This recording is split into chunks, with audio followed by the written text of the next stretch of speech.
संरचना भी क्या है, प्लाज्मा झिल्ली के समरूप होती है। अंतर्द्रव्यीय जलिका दो प्रकार की होती है, खुरदरी अंतर्द्रव्यीय जलिका RER तथा चिकनी अंतर्द्रव्यीय जलिका SER। RER इस पर क्या है, राइजोम लगे होते हैं। राइबोसोम पर प्रोटीन क्या होता है, संश्लेषित होता है। RER तैयार प्रोटीन को आवश्यकता अनुसार ER के द्वारा कोशिका के अन्य भागों में भेज देता है। फिर क्या होता है, इससे SER तथा वसा अथवा लिपिड अणुओं से बनाने में क्या होता है, इससे सहायता करती है। यह कोशिकीय क्रिया के लिए बहुत महत्वपूर्ण है। कुछ प्रोटीन तथा वसा कोशिका झिल्ली को बनाने में सहायता करते हैं। इस प्रक्रिया को झिल्ली जीवा जनन कहते हैं। कुछ अन्य प्रोटीन तथा वसा एंजाइम एवं हार्मोन की भांति जो है वो कार्य करते हैं। यद्यपि विभिन्न कोशिकाओं में ER विभिन्न रूपों में दिखाई देती है, परंतु क्या है, सदैव एक जलिका क्या है, तंत्र का निर्माण करती है। अब आप चित्र देखो 5.5, इसमें आप क्या देखोगे, जंतु कोशिका। अब किस तरह से जो है ये बनी है, आप ऊपर से शुरू करो तो आपको क्या दिखाई देगा। पहले में है उल्टे हाथ की तरफ अगर आप देखोगे तो इसमें आप लंबी लंबी सी वो देख रहे हो, वो क्या है, हमारी गोल्जी उपकरण है। फिर चिकनी अंतर्द्रव्यीय जलिका है, फिर केंद्रकीय झिल्ली है, फिर केंद्रक है। फिर आप दूसरी तरफ देखोगे अपने दाईं तरफ तो इसमें क्या है, प्लाज्मा झिल्ली, तारक केंद्र, लाइजोम, राइबोसोम, माइक्रोकॉन्ड्रिया, खुरदरी अंतर्द्रव्यीय जलिका और कोशिकी द्रव्य। किस तरह से इस चित्र को बनाया गया है। इस प्रकार ER का कार्य कोशिका द्रव्य के विभिन्न क्षेत्रों के मध्य अथवा कोशिका द्रव के विभिन्न क्षेत्रों तथा केंद्रक के मध्य पदार्थों, मुख्यतः प्रोटीन के परिवहन के लिए नलिका के रूप में कार्य करना। ER जो है वो क्या है बच्चों, कोशिका की कुछ जैव रासायनिक क्रियाओं के लिए कोशिका द्रव्य ढांचे का भी कार्य करती है। जैसे अब एक वर्ग के जंतु जिन्हें केशुरुकी भी कहते हैं, ये आप किस में पढ़ेंगे, पाठ 7 में। ये के यकृत की कोशिका में SER विष तथा दवा को निर्विषीकरण करने में हम क्या करते हैं, महत्वपूर्ण भूमिका निभाते हैं। आगे है हम गोल्जी उपकरण। कैमिलो गोल्जी द्वारा वर्णित गोल्जी उपकरण क्या है, झिल्ली युक्त चपटी पुटिकाओं का एक तंत्र है जो एक दूसरे के ऊपर समांतर रूप से सजी रहती है, जिन्हें कुंडिका कहते हैं। इन झिल्लियों का संपर्क क्या है, ER झिल्लियों से होता है। इसीलिए जटिल कोशिकीय झिल्ली तंत्र के दूसरे भाग को बनाती है। अब आप यह देख सकते हैं चित्र, यह चित्र क्या है, चित्र 5.6 आप देखेंगे पादप कोशिका का यह चित्र है। आप इसमें ऊपर से देखेंगे, पहले क्या है, खुरदरी अंतर्द्रव्यीय जलिका, फिर लाइजोम आपको दिखाई दे रही है, फिर चिकनी अंतर्द्रव्यीय जलिका आपको दिखाई दे रही है, फिर नीचे आएंगे तो कोशिका द्रव्य है, फिर हरित लवक जो है क्लोरोप्लास्ट है। फिर आप दाईं तरफ अपने देखेंगे तो क्या है, हरित लवक थाइलोकोवाड प्रदर्शित करते हुए, फिर केंद्रक आप देख रहे हो कि केंद्रक किस तरह मध्य में स्थित है चित्र के। फिर है गोल्जी उपकरण, फिर केंद्रीय झिल्ली भी आप देख रहे हो किस तरह से उस केंद्रक के चारों तरफ है। फिर आप क्या देख रहे हो, प्लाज्मा झिल्ली। प्लाज्मा झिल्ली आपको बिल्कुल किनारे पर दिखाई दे रही है। फिर बाह्य कोशिका तो बिल्कुल ही चित्र के जो बाहर का हिस्सा है वो है बाह्य कोशिका, फिर कोशिका भित्ति, फिर आप देखेंगे उसके बाद क्या आया है, माइटोकॉन्ड्रियन, फिर राइबोसोम। यह चित्र कितना क्लियर है, आपको एक एक चीज़ जो है कितनी आसानी से समझ में आ रही है। अब आप आगे देखो किस तरह से ER में संश्लेषित जो पदार्थ है वो गोल्जी उपकरण में पैक किए जाते हैं और उन्हें कोशिका के बाहर तथा अंदर विभिन्न क्षेत्रों में भेज दिया जाता है। इस कार्य में शामिल है पुटिका में पदार्थों का संचयन, रूपांतरण तथा बंद करना और फिर कुछ परिस्थिति में गोल्जी उपकरण में सामान्य शक्कर से जटिल शक्कर बनती है। गोल्जी उपकरण के द्वारा लाइसोम को भी बनाया जाता है। अब आगे आप किसके बारे में पढ़ेंगे? लाइसोम। संरचनात्मक दृष्टि से लाइसोसोम में झिल्ली से घिरी हुई क्या है संरचना होती है, जिनमें पाचक एंजाइम होते हैं। RER इन एंजाइमों को बनाते हैं। तो लाइसोम को क्या है? झिल्ली की एक संरचना है और इसमें क्या होते हैं? पाचक के एंजाइम होते हैं और इन एंजाइमों को कौन बनाता है? RER। तो लाइसोम कोशिका जो है वो एक अपशिष्ट निपटाने वाला क्या है? हमारा तंत्र है। यह भारी पदार्थ एवं कोशिका अंगों के टूटे फूटे भागों को पाचित करके कोशिका को साफ करते हैं। कोशिका के अंदर आने वाले भारी पदार्थ जैसे बैक्टीरिया अथवा भोजन तथा पुराने अंग लाइसोम को क्या करते हैं? ये में चले जाते हैं और उन्हें छोटे छोटे टुकड़ों में तोड़ देते हैं। लाइसोम में क्या है? बहुत ही शक्तिशाली जो है पाचनकारी एंजाइम होते हैं जो जटिल पदार्थों को सरल पदार्थों में तोड़ते हैं। कोशिका चयापचय में व्यवधान के कारण जब कोशिका क्षतिग्रस्त या मृत हो जाती है तो लाइसोम फट जाते हैं और एंजाइम अपनी ही कोशिकाओं को पाचित कर देते हैं। इसीलिए लाइसोम को कोशिका की आत्मघाती क्या कहते हैं? थैली भी कहते हैं। अब आप यह देखेंगे कैमिलो गोल्जी का जन्म 7 जुलाई 1843 को ब्रेसिका के समीप कॉरेटॉन में हुआ। उन्होंने पाविया विश्वविद्यालय से मेडिसिन का अध्ययन किया और फिर उन्होंने क्या किया? 1865 में स्नातक के बाद उन्होंने पाविया के सेंट मीटियो के अस्पताल में अध्ययन जारी रखा। उस समय उनकी सारी खोज क्या थी? तंत्रिका तंत्र से संबंधित थी। 1872 में उन्होंने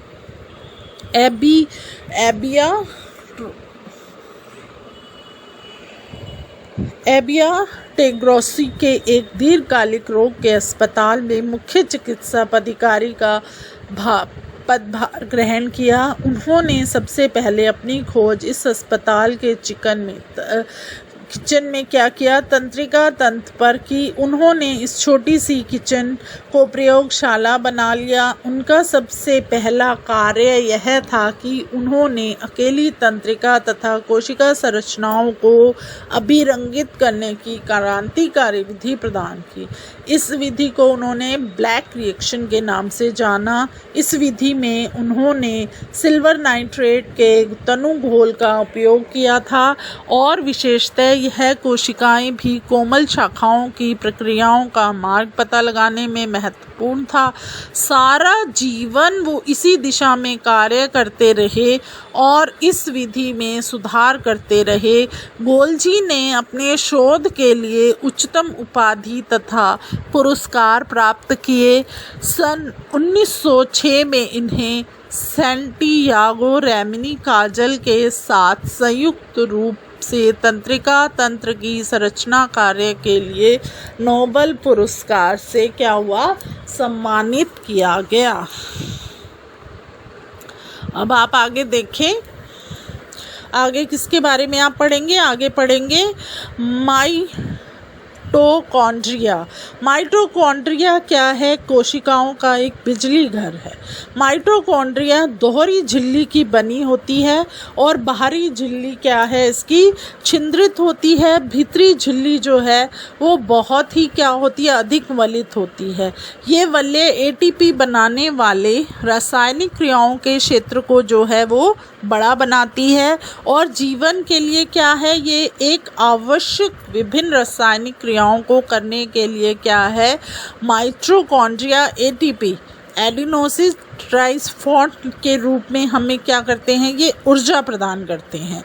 और क्या है, ऊर्जा हर एक के लिए बहुत आवश्यक होती है। जैसे एटीपी कोशिका की क्या है, ऊर्जा है। शरीर जो है हमारे नए रासायनिक यौगिकों को बनाने तथा यांत्रिक कार्य के लिए एटीपी में क्या है, संचित ऊर्जा का उपयोग करते हैं। माइटोकॉन्ड्रिया जो है बहुत अद्भुत अंगक है, क्योंकि इसमें उसका अपना डीएनए तथा राइबोसोम होते हैं। अतः माइटोकॉन्ड्रिया जो है वो अपना कुछ प्रोटीन जो है वो स्वयं बनाते हैं।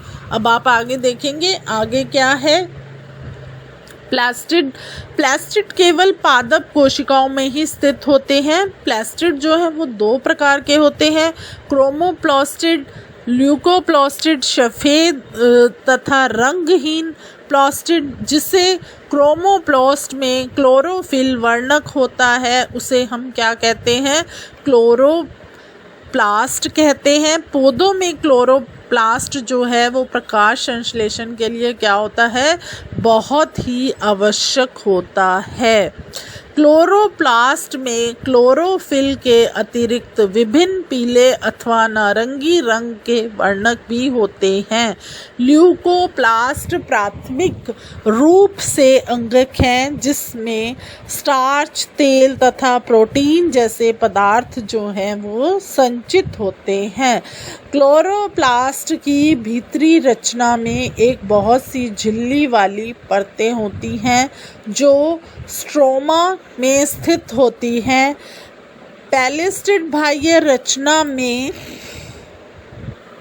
माइटोकॉन्ड्रिया की तरह होते हैं।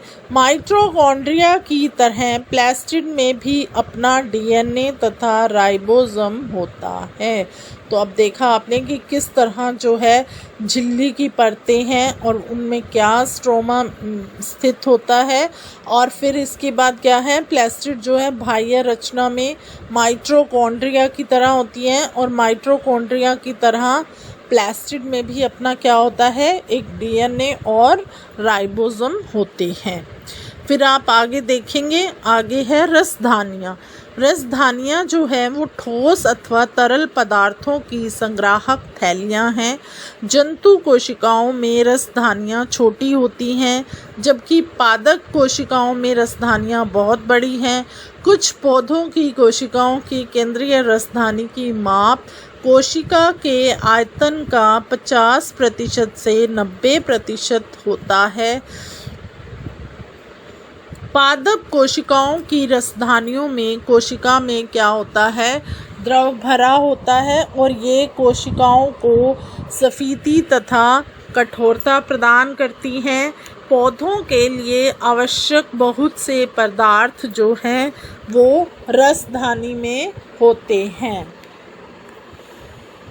ये अमीनो अम्ल, शर्करा, विभिन्न कार्बनिक अम्ल तथा कुछ प्रोटीन हैं। एक कोशिकीय जीवों जैसे अमीबा की खाद्य रसधानी में उनके द्वारा उपयोग में लाए जाते हैं लाए गए खाद्य पदार्थ होते हैं। कुछ एक कोशिकीय जीवों में विशिष्ट रसधानियाँ अतिरिक्त जल तथा कुछ अपशिष्ट पदार्थों को शरीर से बाहर निकालने के लिए क्या करती हैं, महत्वपूर्ण भूमिका निभाती हैं। अब फिर आपके सामने प्रश्न हैं, इन प्रश्नों के आपको उत्तर देने हैं। तो पहला प्रश्न है आपका, क्या आप ऐसे 2 अंगकों का नाम बता सकते हैं जिनमें अपना आनुवांशिक पदार्थ होता है। तो आप इसका उत्तर लिखेंगे। इसका उत्तर है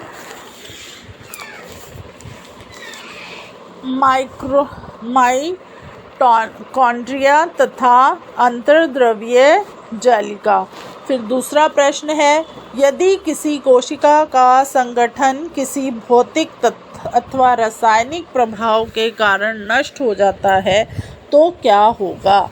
इसका उत्तर है, जब किसी कोशिका का संगठन नष्ट हो जाता है तो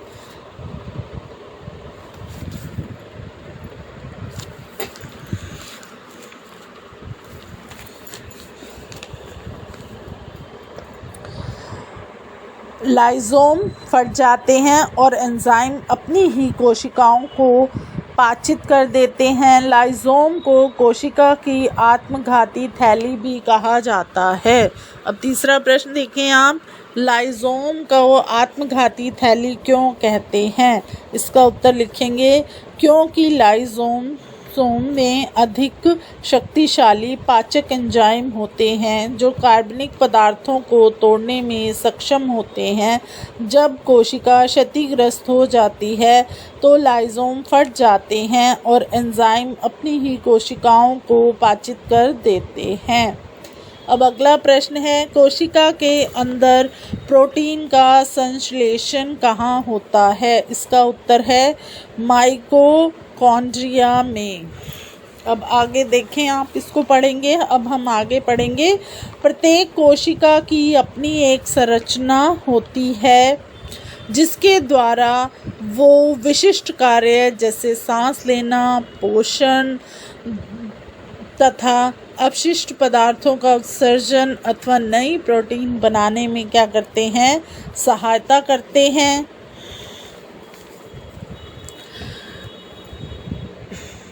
ऐसा उनकी झिल्ली तथा अंगकों की विशिष्ट संरचना के कारण संभव हो पाता है। अतः कोशिका सजीवों की एक मूलभूत संरचनात्मक इकाई है। यह जीवन की एक मूलभूत क्रियात्मक इकाई भी है। तो समझ में आया आपको कि कोशिका सजीवों की क्या है? एक मूलभूत संरचनात्मक इकाई है। अब है कोशिका विभाजन। जीवधारियों में वृद्धि हेतु नई कोशिकाएं बनती हैं जिससे पुरानी मृत एवं क्षतिग्रस्त कोशिकाओं का प्रतिस्थापन और प्रजनन हेतु युग्मक बनते हैं। नई कोशिकाओं के बनने की प्रक्रिया को कोशिका विभाजन कहते हैं। सूत्री विभाजन और अर्धसूत्री विभाजन नामक दो मुख्य प्रकार की कोशिका विभाजन की प्रक्रिया है। कोशिका विभाजन की प्रक्रिया जिससे अधिकतर कोशिकाएं वृद्धि हेतु विभाजित होती हैं उसे हम क्या कहते हैं? उसे हम सूत्री विभाजन कहते हैं। इस प्रक्रिया में प्रत्येक कोशिका जिसे मातृ कोशिका भी कहते हैं विभाजित होकर दो समरूप संतति कोशिकाएं बनाती हैं। चित्र 5.7 आप देखें, समसूत्री विभाजन यह चित्र है। इसमें क्या आप देख रहे हैं? मातृ कोशिका, गुणसूत्र और फिर क्या है गुणसूत्र, किस तरह से वो मिलते हैं और फिर वो क्या बनता है। तो क्या है कि इस जो जीवों में वृद्धि एवं ऊतकों की मरम्मत में क्या करती हैं, यह गुणसूत्र जो हैं वो हमारी मदद करते हैं। जंतुओं और पौधों के प्रजनन अंगों तथा ऊतकों के विशेष कोशिकाएं विभाजित होकर युग्मक बनाती हैं जो निषेचन के पश्चात संतति निर्माण करती हैं। यह एक अलग प्रकार का विभाजन है जिसे हम अर्धसूत्रण कहते हैं, जिसमें क्रमशः दो विभाजन होते हैं। जब कोशिका अर्धसूत्रण द्वारा विभाजित होती है तो इसमें दो जगह की क्या होता है? दो जगह की बजाय 4 नई कोशिकाएं बनती हैं। नई कोशिकाओं में मातृ कोशिकाओं की तुलना में गुणसूत्रों की संख्या क्या होती है? आधी हो जाती है। आप सोच भी सकते हैं कि संतति कोशिकाओं में गुणसूत्रों की संख्या आधी क्यों होती है। अब आप यह देखो, अर्धसूत्री विभाजन, पहले आपने ऊपर देखा कि किस तरह से मातृ कोशिकाएं हैं, फिर अर्धसूत्री विभाजन 1, उसके बाद क्या हुआ, फिर उसके बाद देखो अर्धसूत्री विभाजन 2 में किस तरह से, और फिर किस तरह से ये कोशिका जो हैं बन गई हैं। अब आपने इस पाठ में क्या सीखा? अब यह आपको कुछ यहाँ पर बिंदु हैं जो आपने इस पाठ में महत्वपूर्ण बातें सीखी हैं, उसका विश्लेषण यहाँ पर है, उसको हम अब पढ़ेंगे कि कोशिका जीवन की मूलभूत संरचनात्मक इकाई है। कोशिका के चारों ओर प्लाज्मा झिल्ली होती है। ये झिल्लियाँ लिपिड तथा प्रोटीन की बनी होती हैं। कोशिका झिल्ली कोशिका का सक्रिय भाग है। यह पदार्थों की गति को कोशिका के भीतर तथा बाहरी वातावरण से नियमित करती हैं। पादप कोशिका में कोशिका झिल्ली के चारों ओर एक कोशिका भित्ति होती है। कोशिका भित्ति जो है वो सेल्यूलोज से बनी होती है। पादप की कोशिकाओं में स्थित कोशिका भित्ति फंजाई तथा बैक्टीरिया को अल्प प्रसारण दाबी घोल माध्यम में बिना फटे जीवित रहने देती है। फिर आप देखो यूकेरियोट में केंद्रक धोरी झिल्ली द्वारा कोशिका द्रव्य से अलग होता है। यह कोशिका की जीवन प्रक्रियाओं को निर्देशित करता है। ईआर अतः कोशिकीय परिवहन तथा उत्पादक सतह के रूप में कार्य करता है। गोल्जी उपकरण झिल्ली युक्त पुटिकाओं का संबंध है। यह कोशिका में बने पदार्थों का संचयन, रूपांतरण तथा पैकेजिंग करता है। और फिर आप आगे देखेंगे अधिकांश पादप कोशिकाओं में झिल्ली युक्त अंगक जैसे प्लास्टिड होते हैं। ये दो प्रकार के होते हैं, क्रोमोप्लास्ट तथा ल्यूकोप्लास्ट। क्रोमोप्लास्ट जिसमें क्लोरोफिल होता है उन्हें क्लोरोप्लास्ट कहते हैं। ये प्रकाश संश्लेषण करते हैं। ल्यूकोप्लास्ट का प्राथमिक कार्य संचय करना है।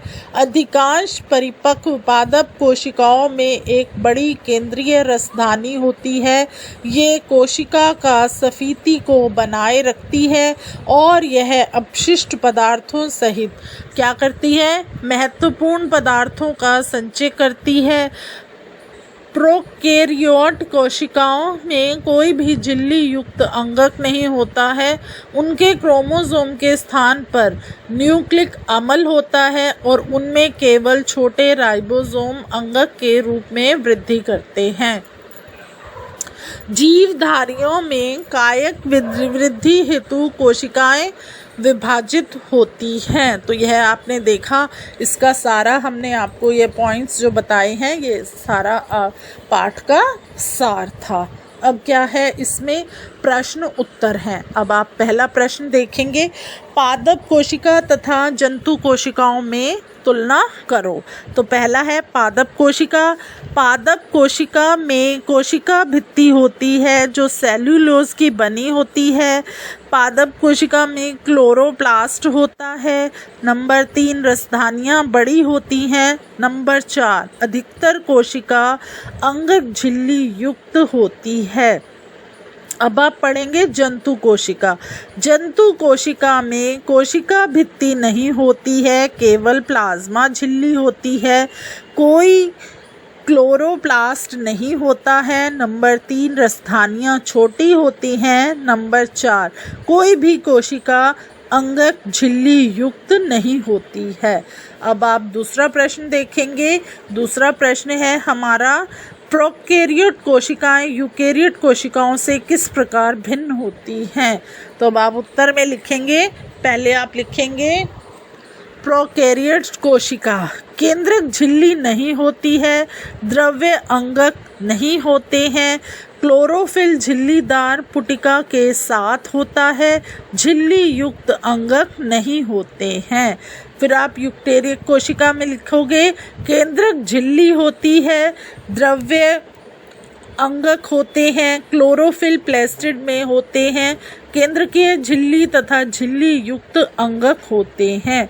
अब आप यहाँ पर प्रोकैरियोट झिल्ली कोशिका का भी चित्र बना सकते हैं और इसमें आप दिखा सकते हैं कि किस तरह से कोशिका भित्ति है, प्लाज्मा झिल्ली है, राइजोसोम है और कोशिकीय है। यह चित्र हमने पाठ में भी था, आपको दिखाया था। अब आप तीसरा प्रश्न देखें, यदि प्लाज्मा झिल्ली फट जाए अथवा टूट जाए तो क्या होगा। तो आप इसका उत्तर लिखें, प्लाज्मा झिल्ली कुछ पदार्थों को अंदर अथवा बाहर आने जाने देती है। यह अन्य पदार्थों की गति को रोकती है। प्लाज्मा झिल्ली विसरण प्रक्रिया में सहायक होती है। यदि प्लाज्मा झिल्ली फट जाए तो कोशिका क्षतिग्रस्त या मृत हो जाएगी। अब आप प्रश्न 4 देखिए, यदि गोल्जी उपकरण न हो तो कोशिका के जीवन में क्या होगा? आप इसका उत्तर लिखें। यदि गोल्जी उपकरण न हो तो कोशिका में बने पदार्थों का संचयन, रूपांतरण तथा पैकेजिंग संभव नहीं है। अब आप प्रश्न 5 देखो, कोशिका का कौन सा अंगक बिजली घर है और क्यों? इसका उत्तर आप लिखेंगे। माइटोकॉन्ड्रिया कोशिका का बिजली घर है क्योंकि जीवन के लिए आवश्यक विभिन्न रासायनिक क्रियाओं को करने के लिए माइटोकॉन्ड्रिया एटीपी के रूप में ऊर्जा प्रदान करते हैं। एटीपी कोशिका की ऊर्जा है जो शरीर द्वारा रासायनिक यौगिकों को बनाने तथा यांत्रिक कार्य करने के लिए उपयोग की जाती है। फिर आप अगला प्रश्न देखिए, कोशिका झिल्ली को बनाने वाले लिपिड तथा प्रोटीन का संश्लेषण कहाँ होता है? इसका उत्तर लिखेंगे आप। इसका उत्तर है क्लोरोप्लास्ट। प्रकाश संश्लेषण के लिए बहुत आवश्यक है। ल्यूकोप्लास्ट में स्टार्च, तेल तथा प्रोटीन जैसे पदार्थ संचित होते हैं। माइटोकॉन्ड्रिया अपने कुछ प्रोटीन स्वयं बनाते हैं। अब आप अगला प्रश्न देखेंगे। अगला प्रश्न है, अमीबा अपना भोजन कैसे प्राप्त करता है? इसका उत्तर आप लिखेंगे। अमीबा अपना भोजन ग्रहण करने के लिए रसधानियों का उपयोग करता है। इसमें विशिष्ट रसधानियाँ, अतिरिक्त जल तथा कुछ अपशिष्ट पदार्थों को शरीर से बाहर निकालने में सहायक होती है। फिर अगला प्रश्न है प्रश्न 8, प्रसारण क्या है? प्रसारण एक विशिष्ट विधि है जिसके द्वारा जल के अणु वर्णात्मक प्रागम्य झिल्ली द्वारा उच्च जल की सांद्रता से निम्न जल की सांद्रता को और जाते हैं। अब है आपका प्रश्न 9, निम्नलिखित प्रसारण प्रयोग करें। छिले हुए आधे आधे आलू के 4 टुकड़े लो। इन चारों को खोखला करो जिससे कि आलू के कप बन जाएं।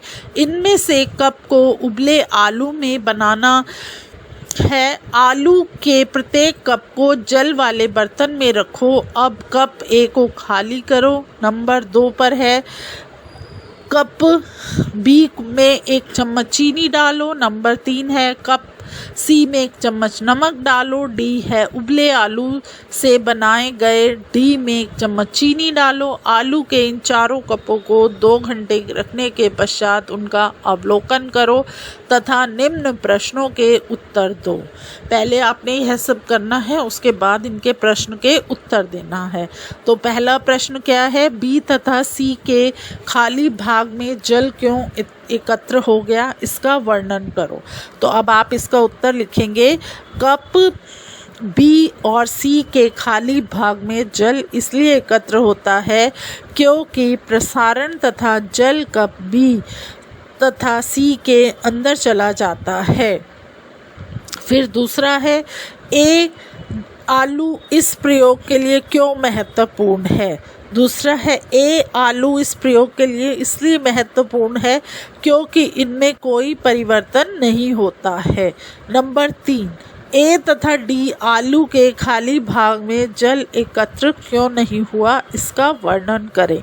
तो आप इसका उत्तर लिखें। A तथा D आलू के खाली भाग में जल एकत्र नहीं हुआ क्योंकि इसमें बाह्य जल की सांद्रता तथा कोशिका के अंदर के जल की सांद्रता समान है, अतः कोशिका झिल्ली से कोई शुद्ध गति नहीं होगी। अब आप प्रश्न 10 देखेंगे। कायिक वृद्धि तथा मरम्मत हेतु किस प्रकार के कोशिका विभाजन की आवश्यकता होती है तथा इसका औचित्य क्या? बताएं।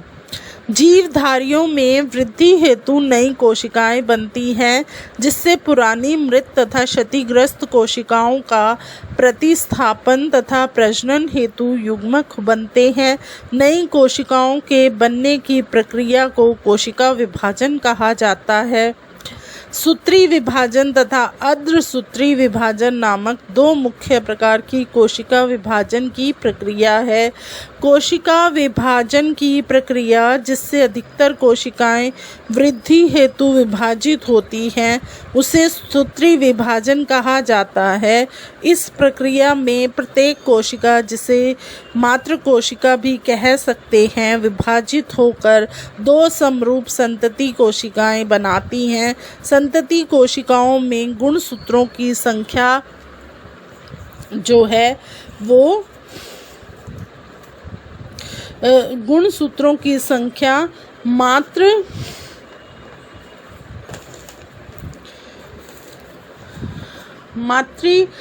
कोशिका के समान होती है। यह जीवों में वृद्धि एवं ऊतकों के मरम्मत में सहायता करती है। फिर है युग्मकों के बनने के लिए किस प्रकार की कोशिका विभाजन होता है, इस विभाजन का महत्व बताएं। तो आप इसका उत्तर लिखें। जंतुओं और पौधों के प्रजनन अंगों या ऊतकों की विशेष कोशिकाएं विभाजित होकर युग्मक बनाती हैं, जो निषेचन के पश्चात संतति निर्माण करती हैं।